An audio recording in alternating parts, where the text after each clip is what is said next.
तो समस्त चंचल सुरक्षित होगा। अगर अस्त्र शस्त्र नहीं होंगे तो देश की सीमाएं सुरक्षित नहीं हो सकती हैं। तो देश की सीमाओं को अगर सुरक्षित करना है तो हमें अस्त्र शस्त्रों की आवश्यकता पड़ेगी। और इसलिए हमने मुख में वेद, पीठ में तर्कश, दोनों हाथ करो सर्वर्षण, रक्षिता स्वस्थ धर्मस्त्र स्वजन सुचार रक्षिता वेद वेदांग तत्व गई धनुर्वेदे चरिष्ठिता शास्त्र बल और शस्त्र बल हम दोनों में प्रवीण हैं। क्यों कि ब्राह्मण को वेद पाठी होना चाहिए। सोचिए विप्र जो वेद विहीना तजनिज धर्म विषय ले लीना। सोचिए नृपत जो नीति न जाना अचिह्न प्रजा प्राण समाना। सोचिए वैश्य कृपण धर्मानु अचोर अतिथि से भगत सुजानु। सोचिए शूद्र विप्र अवमानी और मुखर मान प्रिय ज्ञान गुमानी। सोचिए पुण्यपति वंचक नारद, है ना। ये सोचने योग्य है कि मरने के पश्चात किस अधोगति में गए हैं। तो जब लोग अपने धर्म के अनुसार कार्य करते हैं तो उन्हें सुख समृद्धि की प्राप्ति होती है। वर्णाश्रम निज निज धर्म निरत वेद पथ लोग अचल है सदा पाओ है सुख नहीं भय सुख न रोग। 4 वर्ण है ब्राह्मण क्षत्रिय वैश्य शूद्र। 4 आश्रम है ब्रह्मचर्य गृहस्थ वानप्रस्थ और संन्यास। जिस प्रकार से गणित में जोड़ घटाव गुणा भाव ब्रह्मचर्य यानी जोड़ नींव है। अगर नींव मजबूत हो गई तो ऊपर चाहे जितना निर्माण कर दो तो गिर नहीं सकता। नींव अगर कमजोर हो गई ऊपर ज्यादा बना दिया तो पूरा गिर पड़ेगा। जो गृहस्थ यानी घटाव दान दमन यजन भजन, वानप्रस्थ यानी गुणा और संन्यास यानी भाग, चौथे पन जाइए नृप कानन। जय ये आ गए हमारे नेहरू नगर निवासी श्री राम केसरवानी और गुड्डू भैया खाद वाले। इनकी तरफ से परशुराम और लक्ष्मण संवाद में 50 पुष्प मुद्रिकाएं और ये दूसरे भाई हमारे भक्कू भाई जो हमारी रामलीला कमेटी के बिजली के व्यवस्थापक हैं, उनकी तरफ से 21 पुष्प मुद्रिकाएं अर्पित हुई है कमेटी की ओर से। कोटिशा धन्यवाद।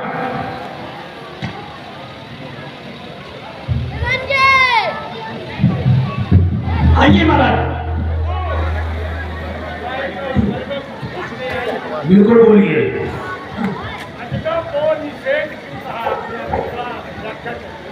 क्या कहा? निषेध? हाँ, इसलिए कि देखिए जब किसी का अपराध होता है तब उसे दंड दिया जाता है। और जिसके द्वारा इस धराधाम पर धर्म की रक्षा हो तो धर्म अत्यंत स्वरूप माना गया है और इसके माध्यम से धर्म की रक्षा हुई है। इसलिए इसे नहीं तोड़ना चाहिए। दूसरी बात, इमें द्वे धर्म से दिव्ये श्रेष्ठे लोकाभिपूजिते द्वयम बलवती मुख्य निर्वती विश्वकर्मणा। इस संसार में 2 धनुष दिव्य है, पिनाक और विशारम। लोकाभिपूजिते समस्त लोगों के द्वारा पूजित है। अब जो समस्त लोगों के द्वारा पूजित हो क्या उसे तोड़ना चाहिए? निषेध चाहिए। निषेध जो समस्त लोगों में पूज्य हो उसको नहीं तोड़ना चाहिए। मैं आपकी बात का उत्तर आपके घर से किए दे रहा हूँ और कहीं जाने कोई आवश्यकता नहीं है। फिर मैं आपकी बात को जोड़ करके आपकी बात का उत्तर आपके घर से कर रहा हूँ। यदि ऐसा है तो फिर आपने अपनी मां का शीश क्यों काटा? सीधी सीधी बात है। यदि ऐसा है तो फिर आपने अपनी मां का शीश क्यों काटा? इन्हें तो इधर से दिव्य श्रेष्ठे लोग आज पूजते। 2 धनुष है, एक ये है और एक चतुर्ली वो है। ये 2 धनुष है। धनुष तोड़ने वाला दिव्य है भैया यदि धनुष तोड़ने वाला दिव्य है तो फिर मेरा विश्वास कहता है कि यदि धनुष दिव्य है तो भाई धनुष तोड़ने वाला दिव्यतम है। यदि धनुष तोड़ने वाला दिव्य है तो भाई धनुष तोड़ने वाला निश्चित रूप से दिव्य नहीं दिव्यतम है। क्यों? क्योंकि एक धनुष जी धर्म के लिए ही तो टूटा। जैसे महाराज जी ने कहा जो पूज्य हो धर्म का सूत्रा में आया है धर्म के लिए अगर धनुष का खंडन हुआ तो एक धर्म के चलिए आपकी बात मुझे बहुत अच्छी लगी। धर्म के लिए धनुष का खंडन हुआ है। धर्म के लिए धनुष का खंडन हुआ है। जब धनुष का खंडन धर्म के लिए हुआ है, अगर धनुष का खंडन धर्म के लिए होता तो जहां पर धनुष टूटा है तो वहां पर ब्रह्मा दिग सूर्य सिद्ध मुनीसा और प्रभु प्रशंसई शीशा तो फिर यहाँ पर प्रशंसा नहीं होनी चाहिए। प्रशंसा क्यों? तो फिर यहाँ पर प्रशंसा नहीं होनी चाहिए। अगर धर्म के लिए अगर ये धर्म के लिए टूटा है धार्मिक है तो वही लोग न्यौछावर क्यों कर रहे हैं, आरती क्यों कर रहे हैं? यदि इसका टूटा ग्रंथ होता तो मेरे मुनि जन साधु संत विप्र उठ करके विरोध करते, लेकिन किसी ने उठ करके विरोध नहीं किया। आप संभालेंगे व्यास जी क्या किया है?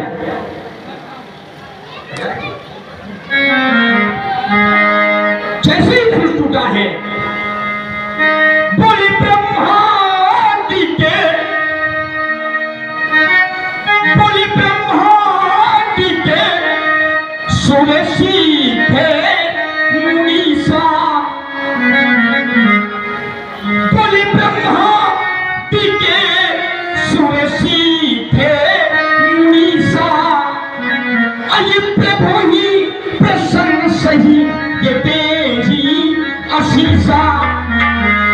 अब बताओ अगर धर्म के पक्ष में टूटा है तो ये सब आशीर्वाद कह देंगे, क्या आशीर्वाद देंगे?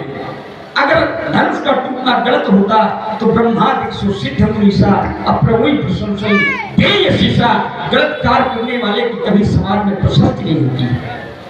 कार्य करने वाले की समाज में कभी प्रशंसा नहीं होती है। तो फिर अगर धनुष का टूटना गलत था तो फिर समाज में प्रशंसा क्यों? यदि धनुष का टूटना गलत था तो ब्राह्मणों ने वेद मंत्रों का उच्चारण क्यों किया? कैसे किया व्यास जी? तुम बोले जहां कहां भी ये वेद ध्वनि करही तो बंदी विद्या बलि उच्चरही। ब्राह्मणों के द्वारा वेद मंत्रों का उच्चारण किया गया क्यों? यदि धनुष इतना अच्छा होता तो महाराज धनुष भगवान शंकर के हाथ में भगवान शंकर की शोभा को बढ़ाता होता है। धनुष इतना अच्छा होता। और ये दक्षिणी का प्रमाण दिया, बोले कि जितने मुनि थे सब भगवान शंकर की बुराई करते, जितने मुनि थे सब भगवान शंकर की बुराई करने लगे। अच्छा जितने मुनियों को छोड़ो, अपने घर में झांक के देखो, अपने घर में एक बार झांक के देखो। महात्मा श्री प्रसाद जी के बाबा जी भेगू बाबा जी उसी यज्ञ में यज्ञाचार, अच्छा उसी यज्ञ में यज्ञाचार थे भृगु बाबा जी, तो भृगु बाबा जी के दाढ़ी उखाड़ नहीं गए, तब से खानदान में दाढ़ी नहीं गिर रही। देखो जीता दिखता नहीं है। जब से भृगु बाबा की दाढ़ी उखाड़ी गई तब से पूरे खानदान में अब तक दाढ़ी नहीं है। ये प्रमाण है। बोले सब भगवान शंकर को ऐसा कहने लगे, अरे महाराज वो यज्ञ किस काम की जिसमें शिव का भाग ना, शिव का भाग, उस यज्ञ किस काम की जिसमें शिव का भाग न हो? अरे महाराज यज्ञ की भी एक परंपरा होती है, यज्ञ की भी एक परंपरा होती है। बिना परंपरा के यज्ञ संपादित नहीं होता है। और वो यज्ञ कैसे भी तो भगवान शंकर ने कहा था, क्या कहा था? बोले ब्रह्म है सभा हम सब दुख माना। बोले ना ये किससे बताया था? माता जी से बताया था। क्या? बोले ब्रह्म है सभा हम सन दुख माना अब ते ही तेज हूँ करही अपमाना। बोले ब्रह्मा जी की एक बार सभा लगी थी। बोले क्या हुआ था? बोले बाबा ने कहा कि देवी उस सभा में हम नहीं गए थे, कारण केवल इतना पड़ गया था कि दक्ष प्रजापति ने, जिस समय दक्ष प्रजापति आए तो सब लोगों ने उठ करके सम्मान किया, लेकिन मैं तो अपने प्रभु के समाधि में लग गया, तो मैं जान ही नहीं पाया कि कौन आया और कौन गया। तब से दक्ष के कुंठा हो गई। और कुंठा क्या हो गई? तो दक्ष प्रजापति ने यज्ञ करवाया। यज्ञ क्यों करवाया? भगवान शिव के विरोध में। लेकिन महाराज जहाँ का उदाहरण आपने दिया है वो यज्ञ भगवान शिव के विरोध में है, और जहाँ ये यज्ञ हुआ है तो ये यज्ञ भगवान शिव के विरोध में नहीं है। ये यज्ञ भगवान शिव के विरोध में नहीं है, ये यज्ञ तो महाराज भगवान शंकर के पक्ष में है। कैसे है? बोले मन ही मन मनाओ अतुलानी, अहो प्रसन्ने महेश भवानी, कल नायक पर गायक देवा, आज लगे की ही तू सेवा। मैंने आज तक सेवा किया है, अगर कृपा करो तो कर ही हरो जाप गरुआई, कि धनुष की गरुता का ही कर दो।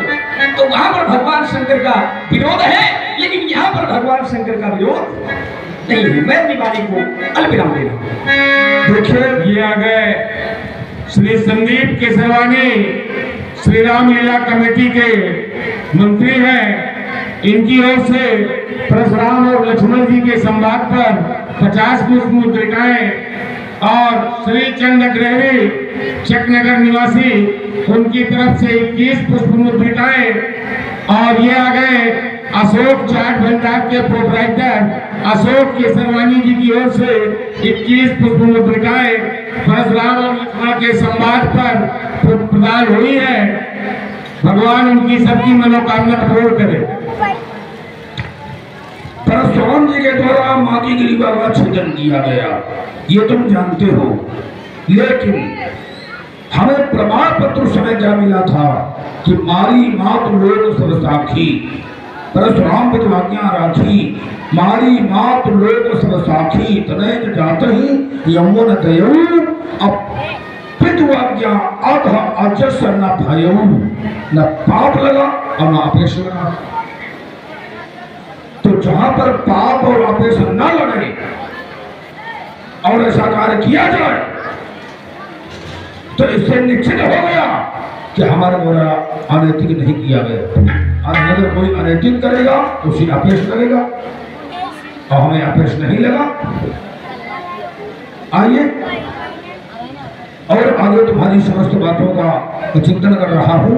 ब्रह्मादिक यानी आदि देवताओं के द्वारा जय जयकार हुई, लेकिन इनका पूर्व का कर्म देखो राजकुमार, कि जिस समय तारकासुर का आतंक बढ़ा था उस समय समस्त देवता भयभीत हो गए। तब वीरेंद्र सुन जाय पुकारी, और देखे भी सब देव दुखारी। सब तरह कहा बुझाए विधि कि दनुज निधन तब होई, असंभव शुक्र संभूत सुधि है जीते न सोई। पठरो काम जाय सो पाही, अब करे छोड़ शंकर मन माही। तब हम जाए शिव ही सिरनाई, करवाओ विवाह बलियाई। काम को भेजा गया। काम ने उस समय क्या सोचा कि शिव विरोध ध्रुव मरण हमारा, कि भगवान शंकर का अगर मैं विरोध कर रहा हूं तो मेरी मृत्यु निश्चित है। लेकिन उसने ये सोचा कि परहित लागी तजे जो देही, संतत संत पर संशय देही। परहित में अगर कोई प्राण त्यागता है तो सदैव उसकी प्रशंसा होती है। और जब काम को भगवान शिव ने भस्म कर दिया तो उस समय देवताओं ने काम की प्रशंसा नहीं किया। व्यास जी, देवन समाचार सब पाए, अब्रह्मादिक वैकुंठ सिधाए। पथक पथक तिनकी न प्रशंसा अभय प्रसन्न चंद्र अवतंसा। प्रशंसा जिसकी हुई वो समय प्रशंसा भगवान शंकर की हुई, नाम की प्रशंसा नहीं हुई। जो देवताओं के लिए अपने प्राण अपने प्राण की आहुति दे दिया, देवता उसके नहीं हुए, और जिसने प्राण ले लिया उसकी प्रशंसा किया। तो देवता है स्वार्थी, आए देव सदा स्वार्थी, अब वचन कहेंगे परमार्थी। और ठीक उसी प्रकार जब संसार में शंकर था तो देवराज इंद्र महर्षि दधीच के आश्रम में गए और उनसे प्राण मांगा। महर्षि दधीच ने सोचा कि शरीर एक न एक दिन स्वयं छूट जाएगा और अंत में इस शरीर की तीन ही क्रियाएं होती हैं, तीन रूपों में परिणित होता है। अगर जला दिया गया तो राख, ओम समाधि दी गई तो कीड़ा के रूप में, और अगर जंतुओं ने खा लिया तो विष्ठा के रूप में। तो उन्होंने सोचा मैं तत्काल अपने प्राण दे रहा हूं।